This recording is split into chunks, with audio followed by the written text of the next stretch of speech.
Otep à tous, bien-aimés frères et sœurs. Les choses avancent un peu au niveau de l'Union européenne qui vient de sanctionner certaines personnalités. On a ciblé les personnalités ou les merceaux qui travaillent avec Paul Kagame, et notamment dans le nord et le sud Kivu. L'Union européenne vient de sanctionner plusieurs personnes, à commencer par Bertrand Bisimwa. Je ne sais pas, c'est lui qui, je crois, est le gouverneur du Nord Kivu, nommé par Corneille Nangaa. Il a été frappé par les sanctions. Lui, la voie de l'Occident s'est fermée pour lui. Ce n'est même pas sûr qu'il puisse avoir la possibilité même d'aller aux négociations en Angola ou à Nairobi. Parce qu'il faudrait qu'on fasse quelque chose. On peut même les arrêter.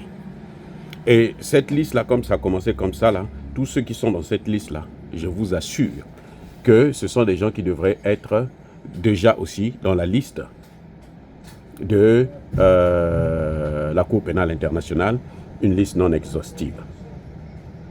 Ah oui. Il y a donc ce Bertrand Bisimwa, il y a un certain Rousisi, il y a Désiré Rukumera, il y a John Amani Nzenze, il y a Jeanne Kubito, ça je crois que c'est une femme, il y a Pascal Maïzi, il y a Jean Bosco Nzabo Nimpa, il y a Francis Kabanzi, il y a Joseph Moussanga et il y a Bahati Erestos. Bahati aussi, c'est quelqu'un qui s'est illustré. Dans cette liste-là, il n'y a pas que des Rwandais. Il y a peut-être 2 ou 3 Congolais, mais la plupart ce sont des Rwandais. Par exemple, ici, moi, c'est un Rwandais. Bahati, il a les 2 nationalités, je crois. La seule remarque, il y a aussi une des remarques, c'est qu'il y a une entreprise de raffinerie d'or qui a été aussi ciblée et touchée par les sanctions.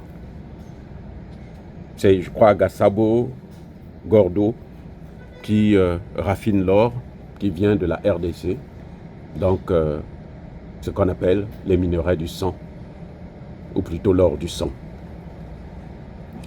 L'autre grande remarque, c'est que dans cette liste, il n'y a pas le nom de Nangaa, il n'y a pas le nom de Kagame. Mais en tout cas, c'est son entourage qui est touché. Là, c'est l'Union européenne. Les États-Unis avaient déjà sanctionné 2 hautes personnalités. Kanyuka et puis l'autre c'est James Kabarebe. Donc la liste ne cesse de s'agrandir. Il y en a qui sont sanctionnés par les États-Unis, il y en a qui sont sanctionnés par l'Union européenne, mais il y a aussi une liste qui viendra, celle de l'ONU. Malgré tout ce qu'ils sont en train de faire comme démarche pour essayer de court-circuiter le processus de l'ONU par des négociations dans lesquelles on invite les chrétiens, les prêtres, certains pasteurs, pour qu'ils puissent soutenir un processus de négociation afin de désengager l'Organisation des Nations Unies. Or, lorsqu'un dossier arrive aux Nations Unies, en principe, les autres institutions inférieures là, elles sont caduques. Parce qu'avant que ça n'arrive là-bas, ce sont ces institutions inférieures qui devaient prendre le dossier. C'est comme si vous avez un dossier qui est dans les mains de votre superviseur, ça n'a pas marché, vous montez au superviseur de votre superviseur ou au directeur général, ben le superviseur est fini, il ne peut plus encore prendre ce dossier en main. À partir du moment où ça atteint un décret supérieur, c'est fini, le décret inférieur là se retire de l'affaire. Et c'est en fait ce qui devrait se passer avec le cas de la RDC aussi, puisque les Nations Unies ont pris une résolution, la fameuse résolution 2773, ça fait que les autres institutions inférieures comme la SADC, l'EAC, même l'Union africaine, c'est fini, ils n'ont plus rien à dire. Ils ont eu 30 ans pour régler ce problème, ils ne l'ont pas fait. Maintenant que les Nations Unies prennent le dossier, ils ne peuvent pas venir court-circuiter ce dossier. Donc c'est à Tshisekedi aussi de montrer sa fermeté dans ce domaine-là pour ne pas se laisser emporter par des négociations qui n'ont, à mon avis, ni tête ni queue.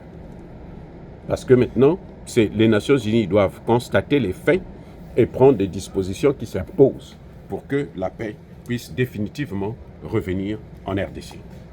Les amis, encore une fois de plus, soyez bénis, abondamment bénis par le Dieu des Kémites et par nos ancêtres angélisés.